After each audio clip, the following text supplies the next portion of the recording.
ప్రజల్ని అడుగుతున్నాను, ఈసారి ఎవరికి ఓటేస్తారమ్మా, మీ ఎమ్మెల్యే పనితీరు ఎలా ఉంది అంటే చెప్పట్లేరు, భయపడుతున్నారు. మీరు ఇక్కడి నుంచి వెళ్ళిపోండి అంటున్నారు. కాన్స్టిట్యున్సీలో మండలంలో బడాబాబులు ఉన్నారు, మా గురించి ఏమైనా వ్యతిరేకంగా చెప్తే మిమ్మల్ని ఊరికి ఉన్నీరు మేము. అంటే ఇప్పుడు మీరు ఏమంటున్నారంటే మా గవర్నమెంట్ మా ప్రభుత్వం వచ్చినప్పుడు మీరు చూపిస్తా అంటున్నారా? మీరు ఏ ధైర్యంతో వెళ్ళినారు మీరు ఆ మూమెంట్లో ఎలక్షన్స్? నేను ఉండనమ్మా, మీరు పోనీ పోటీ చేయండి. రాజశేఖర రెడ్డి గారు బతికుంటే సూరి చనిపోయేవాడా?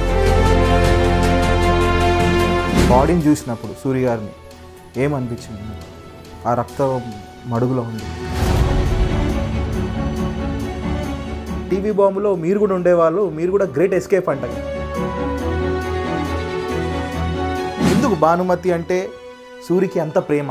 అవునండి, సపోర్ట్ చేస్తాను, ప్రతి ఒక్క దాంట్లో కూడా నేను సపోర్టివ్గా ఉంటాను. ఈవెన్ పరిటాల రవి చంపించిన విషయంలో కూడా సూర్య గారికి రైట్ హ్యాండ్ అసలు భానుమతి అంటున్నారు. పరిటాల రవి చనిపోయిన తర్వాత సూరి చాలా సంతోషంగా ఉన్నారు.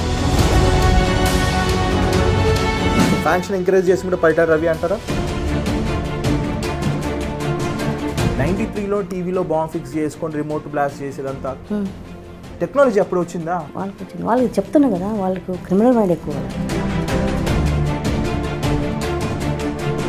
భానుమతి అమ్మ దగ్గర 1,00,000 కోట్లు ఉన్నాయంటారు. ఎక్కడ పెట్టింది 1,00,000 కోట్లు ఎక్కడ పెట్టిందంటే? సూరి చనిపోయిన తర్వాత 1,00,000 కోట్లు తారుమారైనాయి, అన్ని వాని దగ్గర ఉన్నాయండి. మరి అలాంటి బాణుని ఎందుకు సూరి గారి దగ్గర తీశారు? వాడు నమ్మించినాడండి. ఎందుకు సూర్యని ఎంత ప్రొజెక్ట్ చేశారు భయంకరమైన వ్యక్తిలాగా? సూర్య దగ్గర ఇప్పుడు సూర్య రూమ్లో కూర్చున్నట్టు ఎవరైనా రావాలని కూడా డోర్ నాక్ చేయాలి కూడా భయపడతారు.